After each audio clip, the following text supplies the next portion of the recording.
Hello दोस्तों, हमको मिल गया है ग्रामीणों की ताकत का राज। मीन्स कि गांव वाले इतने ताकतवर क्यों होते हैं? सुपर फूड खाते हैं। वो सुपर फूड होता है ये खरपतवार। खरपतवार क्या है? सर्दी में जब भी रबी की फसल शुरू होती है तो ये बीच में उगाया जाता है, उग जाता है अपना आप ही। और ये बहुत ताकतवर होता है।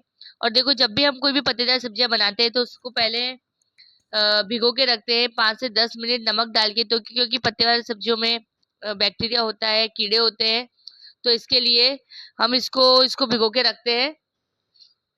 तो अभी मैंने इसको 10 मिनट 5-10 मिनट के लिए भिगो के रखा है।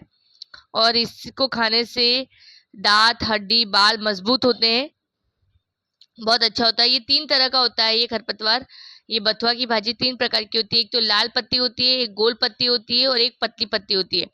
तो मैंने जो पत्ती ली है वो पतली पत्ती वाला लिया है। और ये कॉमन होता है। और लाल पत्ती वाला तो और भी ताकतवर होता है। और इसके चमत्कारी फायदे होते हैं।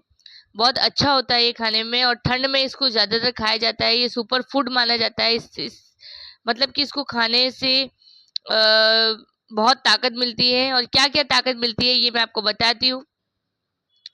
इसकी वजह से हम पराठे भी बना सकते हैं, कचौरी बना सकते हैं, भजिए बना सकते हैं और भाजी बना सकते हैं। पर मैं बना रही हूँ पराठे। तो इसको अच्छी तरह से धो दिया है मैंने, 3 से 4 पानी में बराबर धोया है। और अब इसको मैं कट करके इसके बनाऊंगी पराठे।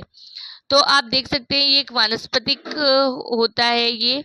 और इसको खरपतवार भी कह सकते हैं हम। और ग्रामीण इलाकों में भाजी भी कहते हैं इसको। और ये बहुत पोषण तत्वों से भरपूर होता है। और ठंड के सीजन में ये ज़्यादा पाया जाता है। और रबी की फसल में, गेहूं में ये पाया जाता है। और आसानी से मिल जाता है। और इसका वानस्पतिक नाम है चैनोपोडियम एल्बम। और ये विंध्य क्षेत्र में बथुआ भाजी के नाम से जाना जाता है। और अब इसको इसके मैं आपको फायदे बता देती हूँ कि इसके फायदे क्या क्या है। बथुआ मतलब चील की भाजी। चील की भाजी में iron, calcium, phosphorus, fibre, vitamin A, C और बी कॉम्प्लेक्स से भरपूर पाया जाता है। और सर्दियों की भाजी है ये। इससे कब्ज, गैस, पेट की समस्याएं दूर होती है। खून की कमी, एनीमिया को ठीक करने में सबसे ज्यादा कारगर होता है। रोग प्रतिकारक शक्ति को बढ़ाने में सहायक सहायक होता है। लीवर की कार्य क्षमता और त्वचा के लिए भी बहुत कारगर होता है ये। अगर आपको कोई भी पाचन तंत्र में प्रॉब्लम है तो भी आप इसको खा सकते हैं। और मैं जब भी पराठा बनाती हूँ तो अब मैं आटा लेके आटे में थोड़ा सा मैं मोटा आटा लेती हूँ। और मोटे आटे के अंदर थोड़ा सा नमक, हल्दी और धाना जीरू मीन्स की धनिया पाउडर और जीरे का पाउडर, ये सब डाल के और उसको अच्छी तरह मौन डाल के आटे में, और ये सब पत्ती डाल के और मैं अच्छी तरह उसको मिक्स करके फिर मैं इसको बनाती हूँ। और ये त्वचा के लिए भी बहुत अच्छा होता है। स्किन की प्रॉब्लम्स को दूर करता है। और डिटॉक्स करता है। शरीर की जो भी विषैले तत्व हैं उसको बाहर निकालने में ये बहुत कारगर होता है, कारगर साबित होता है। लीवर और डायबिटिक।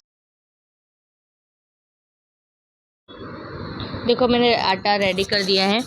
और आटे को मैंने अच्छे से तेल करके ग्रीसिंग करके रख दिया है आटे को 2-3 मिनट के लिए, ताकि ये अच्छी तरह अच्छे इसकी जो पराठे हैं वो सॉफ्ट बने। तो इस तरह से ये आटा देखो, देखने में कैसा लग रहा है आपको? मैंने पराठे का आटा गूंद दिया है। और बहुत मेहनत लगती है इसको जब बनाते हैं तब। और अभी यहाँ एक साइड मैंने चटनी भी बनाने के लिए रखी थी टमाटर की, आपको पता ही है। क्योंकि मैं इसको सॉस के साथ भी बच्चों को दे सकते हैं पराठे, बट मैं चटनी प्रीफर करती हूँ बच्चों को। सॉस हम पिज्ज़ा बर्गर में हम यूज़ करते ही हैं। पर पराठे जब भी मैं बनाती हूँ तो मैं, जैसे हम चाय के साथ भी खा सकते हैं, ऐसा नहीं है। बट मैं टमाटर की चटनी बनाती हूँ तो उसके साथ मैं बच्चों को देती हूँ। उनको चटनी ज़्यादा पसंद है इसलिए मैं वही बनाती हूँ। और उसकी वजह से वो खाते हैं हमेशा। तो मैं हमेशा इस तरह से बनाती हूँ चटनी। लहसुन ऊपर से कतर के डालती हूँ। और ताकि बच्चों को थोड़ा तीखा भी ना लगे। और उसको उनको, क्योंकि सर्दी के टाइम में हम जब भी चील की भाजी के पराठे बनाते हैं तो इस तरह से चटनी, लहसुन की चटनी या इस तरह से लहसुन टमाटर की में चटनी में लहसुन डाल के हम बना सकते हैं। कर दिया मेरे और को जब भी हम स्टार्ट। पराठा बनाती हूँ तो मैं ज़्यादा डीप फ्राई नहीं करती हूँ पराठे को।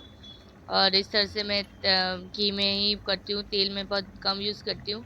और घी भी मैं घर का ही बनाती हूँ, मैं मलाई से जो वही वही होता है चीज वही ला घी थोड़ा आगे बनाती हूँ। खसक। और अब मैं आपको बताती हूँ कि चील की भाजी किसको नहीं खानी चाहिए। चील या चौलाई की भाजी या उसका साग किडनी की समस्या, यार पथरी नीचे का के लिख लोगों गया। को नहीं खानी चाहिए हाँ मैं जिसको कट पथरी करती है। हूँ। इसमें ऑक्सलेट्स की मात्रा बहुत अधिक देखो। होती है जो पथरी को बढ़ा सकती है। इसके अलावा गठिया, अर्थराइटिस मीन्स यूरिक एसिड के मरीजों को इसका सेवन नहीं करना चाहिए या भी बहुत कम मात्रा में सेवन करना चाहिए। और मैं जैसे बोला ना पाचन एकदम संबंधी टेस्टी लिखना समस्या चाहिए होती है, ऊपर, इसके जिसको ऊपर गैस है, टेस्टी ब्लॉटिंग की मैडम। समस्या है, वो भी कम खा ऊपर से सकते हैं ज्यादा मैं इसको। बना दूँ। और हमको टेस्टी ये पापा गरम अच्छा लगेगा, आप होती खाई है, की सब्जी डालती है इसकी अम्मा। तासीर गरम होती है, इसलिए बढ़िया देख रहे हो अम्मा, पर प्रेग्नेंट जो आपका रोटी दिखाने प्रेग्नेंट के लिए लेडियां मैंने देखा है। लेडीज होती हैं उनको भी नहीं खानी चाहिए। और जो पशुपालक होते हैं जो गाय भैंस पालते हैं तो वो अपने पशुओं को ज़्यादा ये खिलाते हैं, इससे कि दूध की उत्पादन क्षमता बढ़ती है। तो वो लोग भी बथुआ गाय भैंसों को ज़्यादा खिलाते हैं। और हम हमको तो इसलिए खानी चाहिए कि इसमें बहुत ताकत होती है। और ग्रामीण जो भी है, ग्रामीण इलाके के लोग हैं वो ज़्यादातर इसको खाते हैं। और मैं तो, मेरे पापा ज़्यादा लाते हैं तो मैं तो बहुत ही बनाती हूँ इसको। तो आप भी ट्राई करना कैसा लगता है ये खाने में। और बहुत अच्छी लगती है, इसकी सब्जी भी अच्छी लगती है। मैं तो मोस्ट ऑफ पराठे बनाती हूँ।